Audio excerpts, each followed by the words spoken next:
Everyone, welcome to my channel. This is Shalu Jain. आज जो है हम सीडीपी का बहुत ही इम्पोर्टेंट टॉपिक जो है वो पढ़ने वाले हैं। आज का जो टॉपिक है वो है Bronfenbrenner ecological system theory.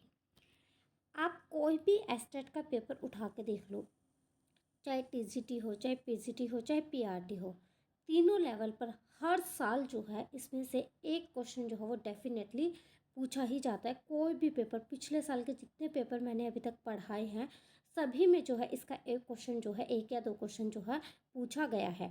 इसलिए जो इस थ्योरी में जो है मैंने सिर्फ और सिर्फ इम्पॉर्टेंट पॉइंट्स जो है वो रखे हैं, जो डायरेक्ट एग्जाम में आते हैं, सिर्फ वही पॉइंट्स जो है मैंने यहाँ पर रखे हैं और इससे ज़्यादा मैंने इसको डिटेल में यहाँ पर नहीं लिखा है, क्योंकि एग्ज़ाम के पॉइंट ऑफ व्यू से समझना हमारे लिए ज़्यादा ज़रूरी है। ठीक है, तो स्टार्ट करते हैं Bronfenbrenner ecological system theory. जो ये थ्योरी है ये यूरी ब्रॉन फिन ब्रेनर ने दी थी और ये जो है एक विकासात्मक मनोवैज्ञानिक थे। इन्होंने इस सिद्धांत को 1979 में अपनी इनकी एक बुक थी the ecology of human development में जो है इसको प्रस्तुत किया था। इस सिद्धांत का मुख्य विचार है कि व्यक्ति का विकास जो है वो एक जटिल प्रक्रिया है जो विभिन्न पर्यावरणीय प्रणालियों से प्रभावित होता है। जो यूरी ब्रेनर थे उन्होंने जो है ये थ्योरी अपनी बुक में लिखी थी और उनकी बुक का क्या नाम था, पेपर में जो है बुक का नाम भी पूछा जा सकता है, the ecology of human development जो है इनकी बुक का नाम था। और इन्होंने इस थ्योरी के बारे में क्या कहा था, इन्होंने कहा था कि जो विकास है, जो व्यक्ति का विकास है वो क्या है, एक कॉम्प्लेक्स प्रोसेस है, एक जटिल प्रक्रिया है। वो क्या करती है, वो व्यक्ति के विभिन्न पर्यावरणीय प्रणाली से क्या होती है, प्रभावित होती हैं। ये अलग अलग प्रणाली कौन कौन सी थी, इन्होंने जो अपनी प्रणाली थी वो 5 प्रकार में जो है वो डिवाइड की थी। पर उससे पहले इसके इम्पोर्टेंट मुख्य विचार, ये की कंसेप्ट को जो है वो हम देख लेते हैं जो पेपर में डायरेक्ट पूछे जाते हैं। तो क्या थे इसके जो मेन पॉइंट्स है ना, सिर्फ मैंने वही लिखे हैं कि विकास जो है एक जैविक और सामाजिक प्रक्रिया है। ठीक है, व्यक्ति और पर्यावरण के बीच परस्पर क्रिया महत्वपूर्ण होती है। मतलब कि कोई भी व्यक्ति है और उसका पर्यावरण के बीच में जो है क्रिया करना बहुत ज़्यादा ज़रूरी है, ये बहुत ही क्या होती है, महत्वपूर्ण होती है। पर्यावरण को जो हम अलग अलग सत्रों में बांट सकते हैं, जो व्यक्ति पर डायरेक्ट और इनडायरेक्ट रूप से क्या करता है, इफेक्ट डालता है। अब हम इसके 5 प्रकार पढ़ते हैं। इसने जो है 5 प्रकार दिए थे, कौन कौन से थे वो, माइक्रो सिस्टम, मीजो सिस्टम, एक्सो सिस्टम, मैक्रो सिस्टम और क्रोनो सिस्टम। जो इसका माइक्रो सिस्टम है ये इसका फर्स्ट सिस्टम है। ठीक है, इसने जो अपनी थ्योरी दी थी वो 5 लेयर्स में दी थी। ये first layer, second layer, third layer, first layer, second layer, third layer, fourth layer and 5 layer. इस तरीके से इसने जो अपनी थ्योरी है वो 5 लेयर्स में दी थी। जो ये फर्स्ट लेयर है, जो ये माइक्रो सिस्टम है, इसका जो डायरेक्ट क्वेश्चन बनता है वो यही बनता है कि ये व्यक्ति को या ये बच्चे को या किसी भी इंडिविजुअल को, किसी लर्नर को जो है कैसे प्रभावित करता है। तो जो माइक्रो सिस्टम है ना, ये बच्चे को डायरेक्टली इम्पैक्ट करता है। कैसे इम्पैक्ट करता है, प्रत्यक्ष रूप से उसको प्रभावित करता है। माइक्रो सिस्टम वह वातावरण है जो व्यक्ति के सबसे नज़दीक होता है। जो सबसे नज़दीक होगा वही क्या करेगा, डायरेक्ट रूप से उसके व्यवहार को और उसके विकास को क्या करेगा, प्रभावित करेगा। समझ आया? याद करो कि माइक्रो सिस्टम जो है वो क्या करता है, डायरेक्ट रूप से इफेक्ट करता है। ठीक है, चलो। और इसके मुख्य तत्व कौन कौन से हैं, माइक्रो सिस्टम में आता कौन कौन है, तो माइक्रो सिस्टम में क्या आता है, परिवार आता है, बच्चे का स्कूल आता है, बच्चे के फ्रेंड आते हैं, उसका नेबरहुड आता है, उसका जो धार्मिक समूह है, उसके जो रिलीजियस ग्रुप्स है, ये जो है हमारे माइक्रो सिस्टम के अंतर्गत आते हैं। जैसे कि एग्जाम्पल से हम समझते हैं, अगर मान लो माता पिता जो है बच्चे को सहयोग और प्यार देते हैं तो उसका क्या होता है, आत्मविश्वास बढ़ता है। अगर मान लो बच्चे को जो है अपने माता पिता से सहयोगिक व्यवहार नहीं मिल रहा है या माता पिता जो है उसको डांट रहे हैं तो बच्चे में क्या होगा, मिसट्रस्ट हो जाएगा ना, उसका बच्चा जो है वो डरने लग जाएगा। तो ये कहते हैं कि जो माता पिता है जब वो बच्चे के साथ सहयोग करते हैं, उसे प्यार करते हैं, तो बच्चे में जो है उस आत्मविश्वास जो है वो बढ़ता है। और अगर स्कूल की बात करें तो अगर जो शिक्षक है वो सकारात्मक और प्रोत्साहित करने वाला हो, मीन्स कि पॉजिटिवली जो है बच्चे को इफेक्ट करने वाला हो, तो क्या होगा, जो स्टूडेंट्स है उनकी क्या होगी, पढ़ने में उनका इंटरेस्ट जो है वो बढ़ जाएगा। तो हमने क्या देखा कि जो माइक्रो सिस्टम है वो क्या करता है, माइक्रो सिस्टम जो है वो डायरेक्टली प्रभावित करता है। क्यों डायरेक्टली प्रभावित करता है, क्योंकि इसमें क्या होता है, बच्चे का परिवार, बच्चे का स्कूल, उसके फ्रेंड्स, उसका नेबरहुड और उसका रिलीजियस ग्रुप जो है इसमें शामिल होता है। और यही बच्चे से क्या होते हैं, डायरेक्टली लिंक्ड होते हैं, और इसीलिए ये क्या करते हैं, बच्चे को डायरेक्ट रूप से प्रभावित करते हैं। उसके बाद दूसरे नंबर पर आता है मीजो सिस्टम। दूसरे नंबर पर कौन आता है, मीजो सिस्टम। माइक्रो सिस्टम से अब थोड़ा सा अपर लेवल पे हम चले जाते हैं, है ना। ये हमारी कौन सी होती है, second layer. Bronfenbrenner ने इसको क्या बताया था, ये सेकंड लेयर है मीजो सिस्टम। मीजो सिस्टम क्या होता है, इसमें जो माइक्रो सिस्टम है ना उसके बीच में जो है वो संबंध बनता है। क्या बनता है, माइक्रो सिस्टम के रूप बीच में जो है वो ये संबंध बनाता है। यह प्रणाली माइक्रो सिस्टम के विभिन्न तत्वों के बीच में परस्पर क्रियाओं को दर्शाती है। जैसे कि मान लो क्या था, पहले परिवार था, स्कूल था, उसके फ्रेंड थे। मान लो जैसे मेरी बच्ची है, मेरी बच्ची जो है मेरे से डायरेक्ट लिंक है ना उसका। अब मान लो उसका स्कूल का फ्रेंड जो है कोई मेरे घर आ जाए, तो अब मैं उसके फ्रेंड से भी लिंक होगी ना, तो ये क्या हो गया, हमारा मीजो सिस्टम हो गया। तो इसके मुख्य तत्व कौन कौन से हैं, जैसे माता पिता और शिक्षक के संबंध। माता पिता और शिक्षक के बीच संबंध कैसे बनता है, जैसे कि पेरेंट्स जो है जब पीटीएम में जाते हैं तो माता पिता का टीचर्स के साथ संबंध बनता है। परिवार और दोस्तों के बीच तालमेल, ये कैसे बनता है, मैंने अभी अभी एग्जांपल दिया कि मेरी बच्ची का फ्रेंड मेरे घर आ जाए तो उससे मेरा संबंध जो बनेगा। विद्यालय और पड़ोस के बीच जो बातचीत होती है वो किस में आती है, हमारे मीजो सिस्टम में आती है। एग्जाम्पल से समझते हैं।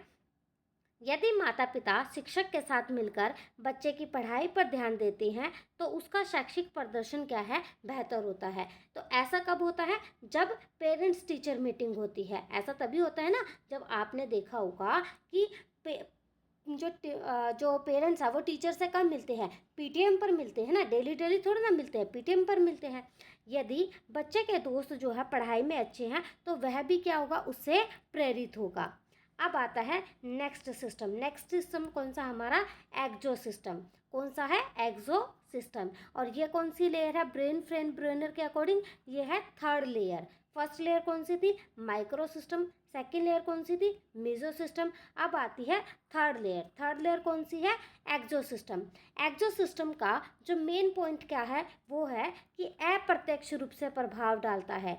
जो एक्सो सिस्टम है वो क्या करता है, इनडायरेक्ट रूप से प्रभावित करता है। इनडायरेक्ट रूप से क्या करेगा, किसी भी इंडिविजुअल को, किसी भी लर्नर को, किसी भी बच्चे को क्या करेगा, प्रभावित करेगा। यह प्रणाली उन सामाजिक तत्वों को दर्शाती है जो व्यक्ति पर अप्रत्यक्ष रूप से क्या करते हैं, प्रभाव डालते हैं। ठीक है, तो क्या करता है एक्सो सिस्टम, एक्सो सिस्टम जो है इनडायरेक्ट रूप से प्रभाव डालता है। ठीक है, माइक्रो सिस्टम क्या था, डायरेक्ट रूप से प्रभाव डाल रहा था। एक्सो सिस्टम क्या है, इनडायरेक्ट रूप से प्रभाव डाल रहा है। अब इसके की पॉइंट्स देखते हैं कैसे हैं। जैसे कि पेरेंट्स का जो वर्क प्लेस होता है, आप देखो, मान लो कि जैसे मेरे पेरेंट्स हैं वो स्कूल में पढ़ा रहे हैं, है ना। तो अब मैं अपने पेरेंट्स के स्कूल डेली डेली थोड़ी ना जाती हूँ, नहीं जाती ना। लेकिन उनका जो प्लेस है वो मुझ पे क्या कर रहा है, मुझ पे इनडायरेक्ट रूप से इफेक्ट डाल रहा है। जैसे स्थानीय सरकारी नीतियाँ, फॉर एग्जांपल जैसे मान लो अब एचटेट का बोर्ड है। अब एचटेट का जो बोर्ड है वो भिवानी बोर्ड है, आपका उससे डायरेक्ट लिंक थोड़ी ना है, वो आपको इनडायरेक्ट रूप से जो है वो क्या कर रहा है, प्रभावित कर रहा है। मान लो आपका रिजल्ट आ रहा है, कौन निकाल रहा है, एचबीएससी निकाल रहा है। सीटेट का जो पेपर दे रहा है सीबीएसई निकाल रहा है। नेट का जो पेपर देते हैं एनटी रिजल्ट निकालती है। तो जो ये बॉडीज़ हैं, ये गवर्नमेंट बॉडीज़ हैं, ये आपको क्या कर रही हैं, इनडायरेक्ट रूप से आपको अफेक्ट कर रही हैं। जो हमारा मीडिया है, टीवी है, इंटरनेट है, जो हमारी स्वास्थ्य सेवाएं हैं, ये क्या करती हैं, इनडायरेक्ट रूप से हमें प्रभावित करती हैं। या किसी भी, आप ऐसे भी कह सकते हो कि किसी भी बच्चे को, किसी भी लर्नर को, किसी भी इंडिविजुअल, कि कोई भी लर्नर इंडिविजुअल वो हम भी हो सकते हैं, तो ये क्या है, हमें इनडायरेक्ट रूप से प्रभावित करती हैं। फॉर एग्जाम्पल, यदि माता पिता को नौकरी में अधिक समय देना पड़ता है तो वे बच्चे को कम समय दे पाएंगे, जिससे बच्चा जो है वो अकेला महसूस कर सकता है। अब देखो, मान लो जो पेरेंट्स क्या कर रहे हैं, नौकरियां कर रहे हैं, अब उनका वर्क प्लेस हमें अफेक्ट कर रहा था ना इनडायरेक्ट वे से, तो वो कैसे कर रहा था कि जैसे मान लो किसी के पेरेंट्स जो है वो जॉब कर रहे हैं, अब जॉब की वजह से क्या है, अपने बच्चे को कम टाइम दे रहे हैं, बच्चे को कम टाइम दे रहे हैं तो बच्चा क्या कर रहा है, लोनली फील कर रहा है ना, तो ये क्या कर रहा है, इनडायरेक्ट रूप से बच्चे को क्या कर रहा है, प्रभावित कर रहा है। यदि सरकार जो है वो शिक्षा नीति में सुधार करती है तो बच्चों को क्या मिलती है, अच्छी एजुकेशन मिलेगी ना। यदि मान लो वैकेंसीज आ जाए तो क्या होगा, बच्चों को और अच्छे अच्छे टीचर मिल जाएंगे। तो ये सब क्या है, इनडायरेक्ट रूप से प्रभावित होते हैं। अब नेक्स्ट आता है हमारा मैक्रो सिस्टम। नेक्स्ट कौन सा है, मैक्रो सिस्टम। और ये कौन सी लेयर है, फोर्थ लेयर है। ये कौन सी लेयर है, फोर्थ लेयर है, according to Bronfenbrenner के अकॉर्डिंग। ठीक है, ये कैसे प्रभावित करती है, ये प्रभावित करती है सांस्कृतिक रूप से। कैसे, जो भी हमारे रीति रिवाज होते हैं, जो भी हमारे वैल्यूज़ होते हैं, उनके थ्रू जो है ये प्रभावित करती है। जब भी वैल्यूज़ की बात की जाएगी तो कौन सा सिस्टम आएगा, मैक्रो सिस्टम आएगा। इनडायरेक्ट इफेक्ट की बात की जाएगी, वर्क प्लेस है, गवर्नमेंट बॉडीज़ है, उनकी बात की जाएगी तो एक्सो सिस्टम आ जाएगा। जब भी जो है स्कूल की, फ्रेंड की, नेबरहुड की बात की जाएगी तो माइक्रो सिस्टम आ जाएगा, है ना। और जब मीजो सिस्टम, जो माइक्रो सिस्टम और एक्सो सिस्टम के बीच में होगा तो वो क्या आ जाएगा, मीजो सिस्टम। जब भी पीटीएम के, अगर मान लो पीटीएम का कोई एग्जांपल आए तो इस तरीके से जो है वो कौन सा हो जाएगा, हमारा macro system, sorry meso system हो जाएगा। तो जो ये मैक्रो सिस्टम है, इसमें क्या आते हैं, हमारे रीति रिवाज आते हैं, हमारे वैल्यूज़ आते हैं, हमारा कल्चरल जो इफ़ेक्ट्स है वो क्या करता है, हमें हमारा मैक्रो सिस्टम के अंतर्गत आता है। यह प्रणाली जो है व्यक्ति की सांस्कृतिक परंपराओं, सामाजिक मान्यता और आर्थिक स्थितियों को दर्शाती है। जो पेपर में है ना, ये वर्ड्स जो मैं बता रही हूँ, जो ये लिखे हुए हैं, ये आपको एज इट इज़ छपे मिलेंगे। आप पिछले पेपर बेशक उठा के देख लेना, ये वर्ड्स ना एज इट इज़ छपे आएंगे आपको पेपर में। तो इनको जो है एक एक वर्ड्स को जो है आपको ध्यान से पढ़ना है। इसके की एलिमेंट्स कौन कौन से हैं, जैसे कि समाज की मान्यताएं, वैल्यूज़ एंड बिलीव्स, धर्म और परंपराएं, सरकारी नीतियाँ, आर्थिक परिस्थितियाँ। तो ये क्या है, हमारे मैक्रो सिस्टम के अंतर्गत आती है। फॉर एग्जाम्पल, यदि समाज जो है वो शिक्षा को प्राथमिकता देता है तो क्या होगा, बच्चों को पढ़ाई के क्या मिलेंगे, अधिक अवसर मिलेंगे।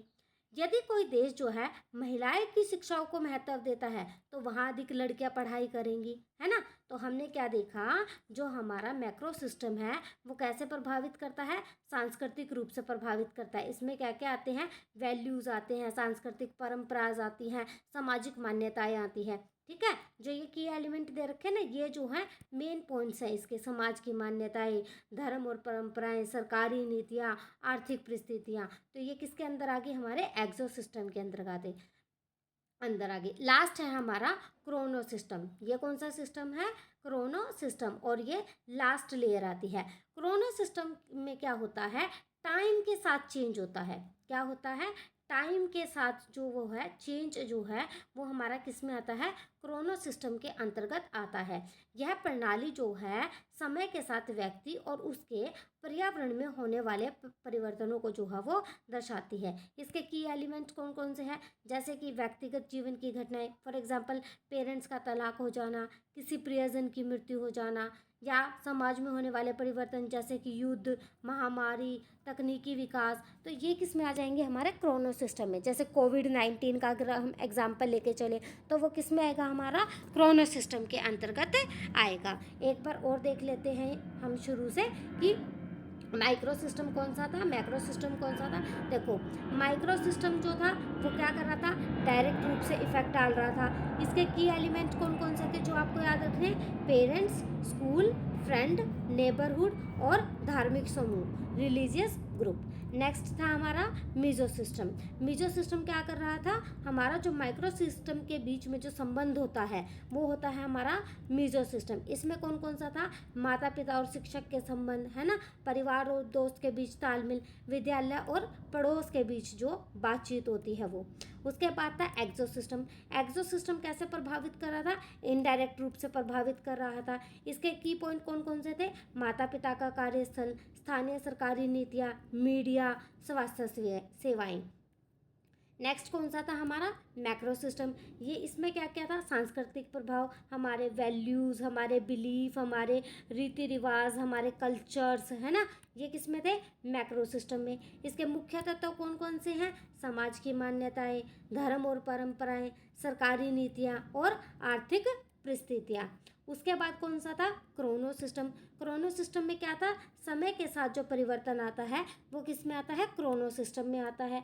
इसके की एलिमेंट कौन से थे, जैसे कि व्यक्तिगत जीवन की घटनाएं, जैसे माता पिता का तलाक हो जाना, किसी प्रियजन की मृत्यु हो जाना, समाज में होने वाले जो बड़े बड़े चेंजेस है, जैसे कि युद्ध हो गया, कोई महामारी आ गई, कोई तकनीकी डेवलपमेंट हो गया, तो ये किसके अंतर्गत आ गए थे, क्रोनो सिस्टम में।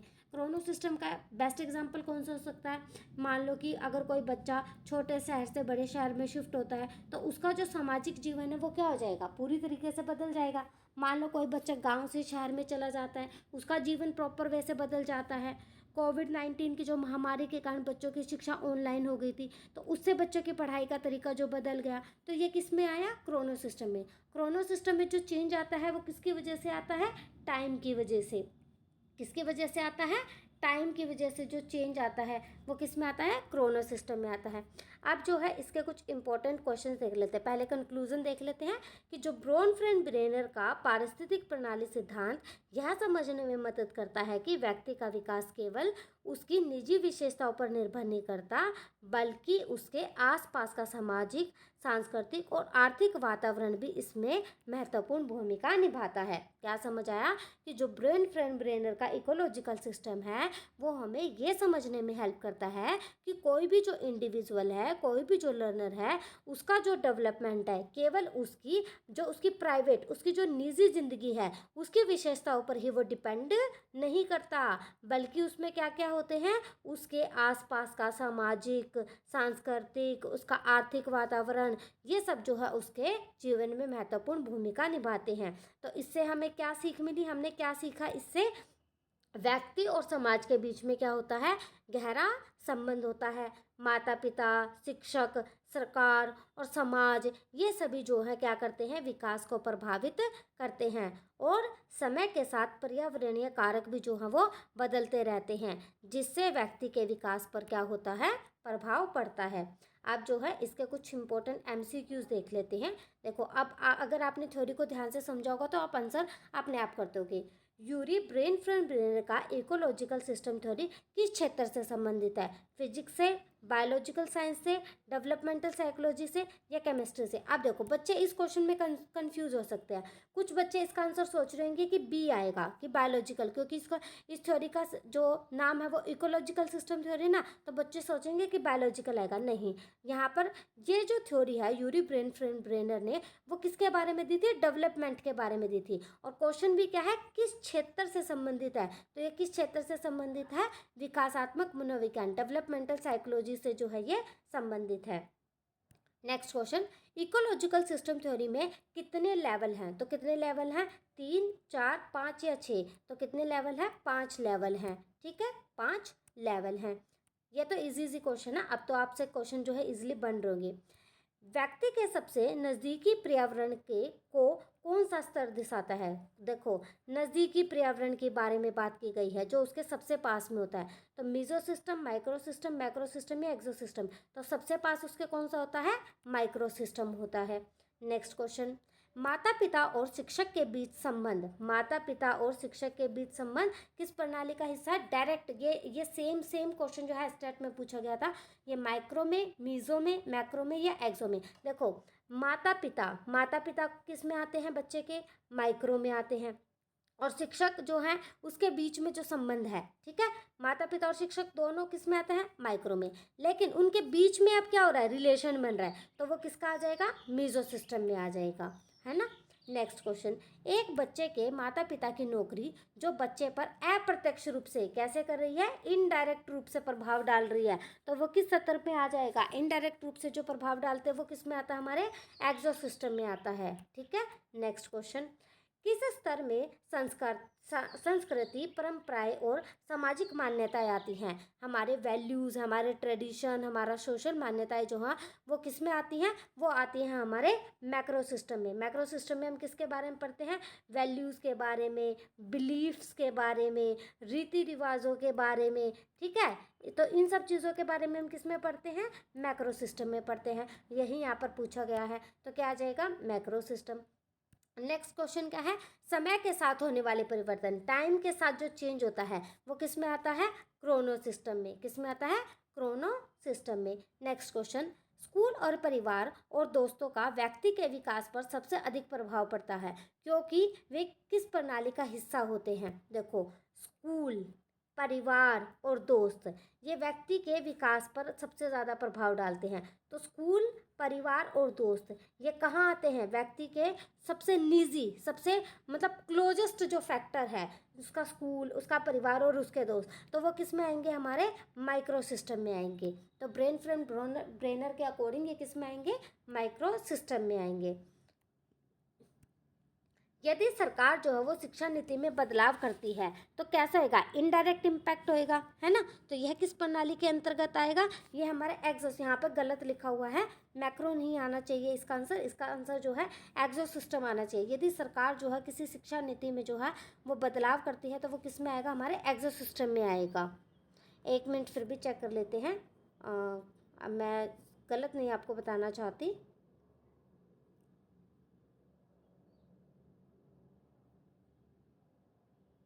अच्छा ठीक है, मैं आंसर इसका ठीक है, अगर कोई भी चेंज हो रहा वो इनडायरेक्ट वे से इफेक्ट नहीं डाल रहा, सॉरी मैंने आंसर गलत बता दिया। यदि सरकार जो है किसी शिक्षा नीति में बदलाव करती है तो वो किस प्रणाली के अंतर्गत आएगा, वो हमारा मैक्रो सिस्टम में ही आएगा, वो इनडायरेक्ट वे से नहीं होगा, वो उसमें चेंज आ गया तो ये बहुत बड़ा चेंज है ना।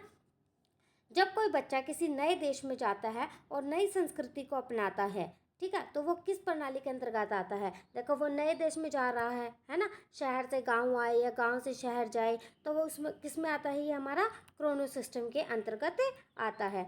अब कुछ अप्लाइड क्वेश्चंस देख लेते हैं।